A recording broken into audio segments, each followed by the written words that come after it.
Alrighty, hello everyone. My name is Trinity Schaefer. I am a senior studying civil engineering at UTSA. I have just come back from the FE exam. I actually just finished up a couple hours ago, so all the information's still fresh on my mind. I just wanted to make a quick stream of consciousness video, let y'all know all of the things that happen in the exam, any notable things, and especially the things that I didn't realize going into the exam that, just aren't as commonly mentioned. So I just want to go through that real quick with all of you.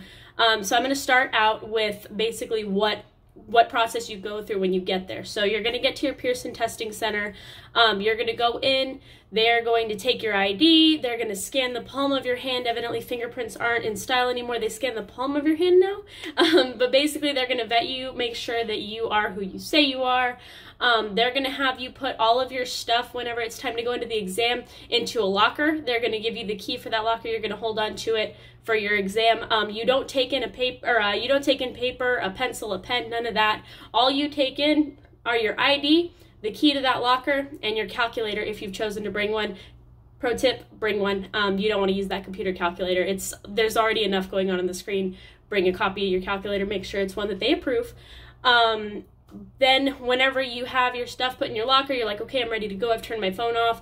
You'll go to the back of the room. They will check you once again. Once you get back to the actual testing room, they'll make sure you are who you say you are, scan your palm again, and then you're going to go in.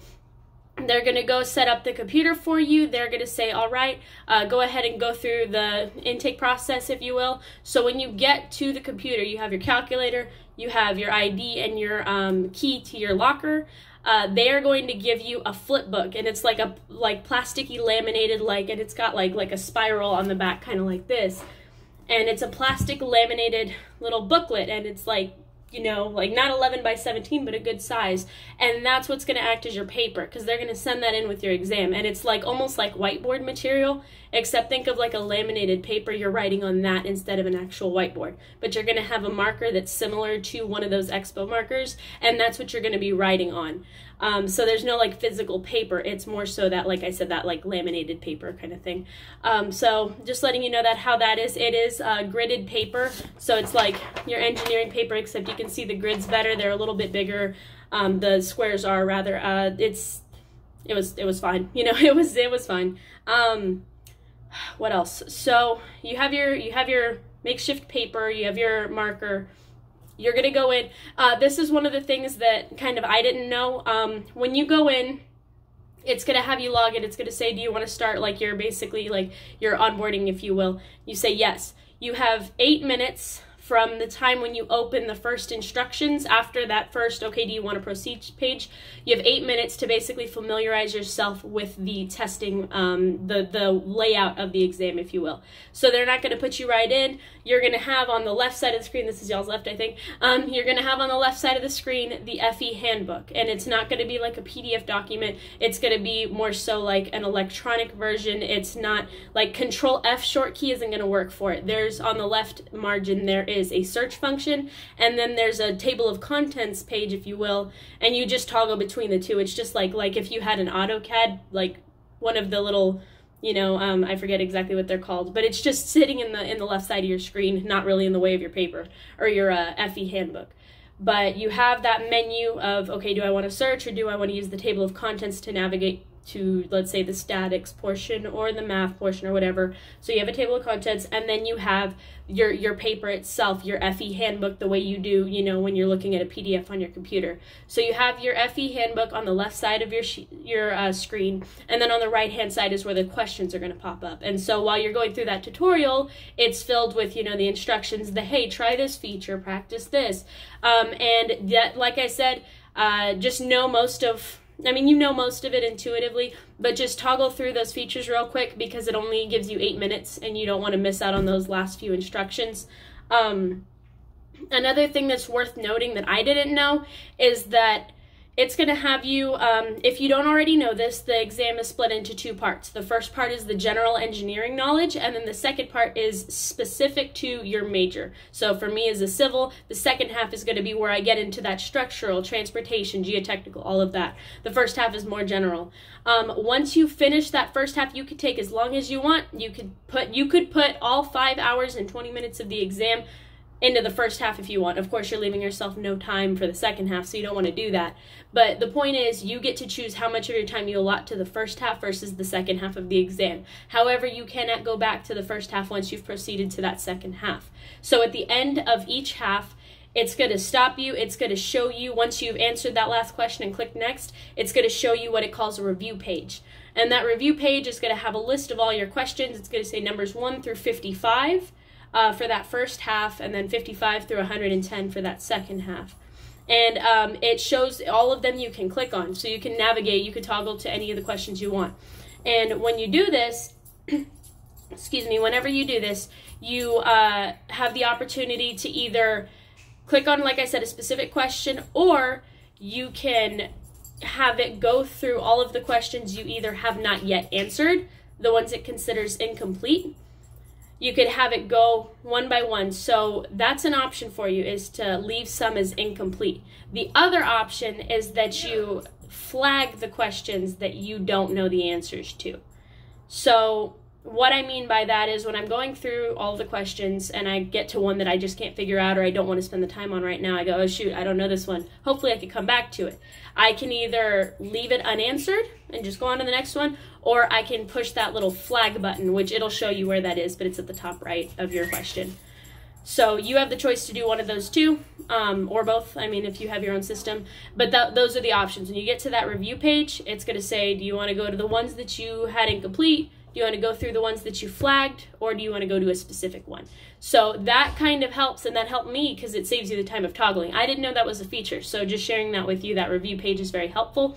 Once you're done and you say, okay, I have an answer for every question, maybe it's a guess, maybe I just picked C for the ones I didn't know. When you're ready to go, you're going to push end review, or whatever it says, basically, to go past the review page. It's going to ask you, are you sure? Are you done with the first half? You say yes. Cool. Now it gives you the option to take a 25-minute break. This is up to you guys. I recommend it just to get the jitters out for a minute, take a breath, get a snack. You're allowed to bring snacks, put them in your locker, all that good stuff. Oh, another thing I forgot to mention, you are not allowed to have water in the testing room. You can go out and get water. You can't go into your locker, I don't believe, during a break. But you can go get water from like a water fountain in the building. But that's going to take time. So I would say don't load up on water so you have to pee. You don't want to waste that time either, but drink some water beforehand so you're hydrated. Anyways, that 25-minute break is a good time to go and get water, get a snack, so on and so forth, restroom, all that. So I would recommend you take that 25-minute break, but you do have the option not to. You're going to go out. They're going to check your ID, make sure you are who you say you are. They're going to be allowed to go to your locker, do whatever you please. You can even leave the building, they said. You have 25 minutes. They said you can review your study materials if you want. We don't care. But 25 minutes, you got to be back in that seat, and you got to start that second half. Then you get back in. They check you again, your ID and all that.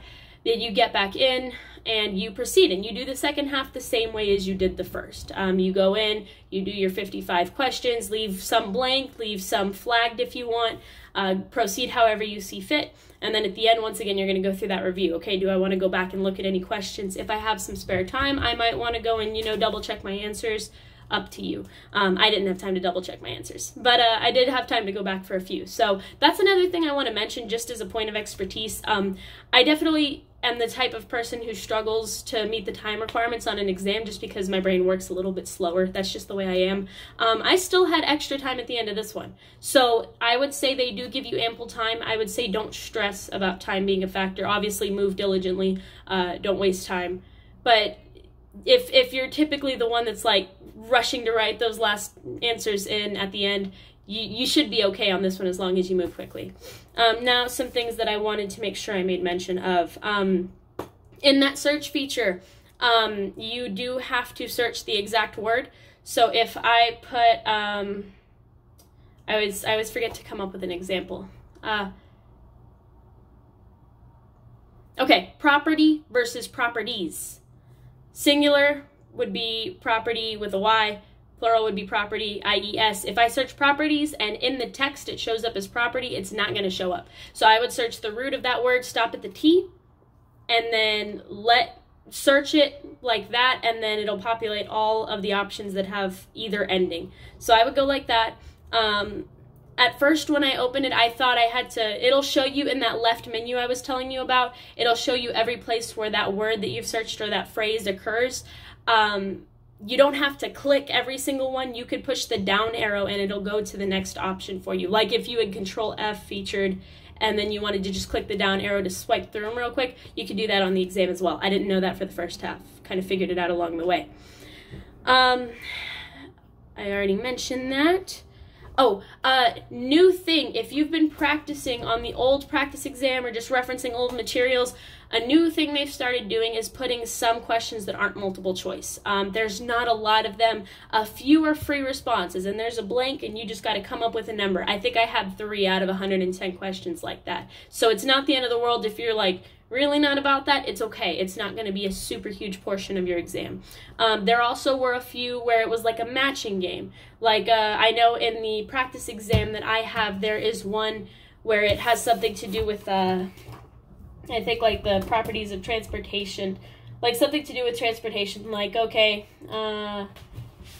okay, here we go, perfect. Like there's a matching question in this practice exam, and it's asking you to compare, okay, these water quality, these things that you would find in water, these microorganisms or particles, if you will, are they physical, chemical, or microbial?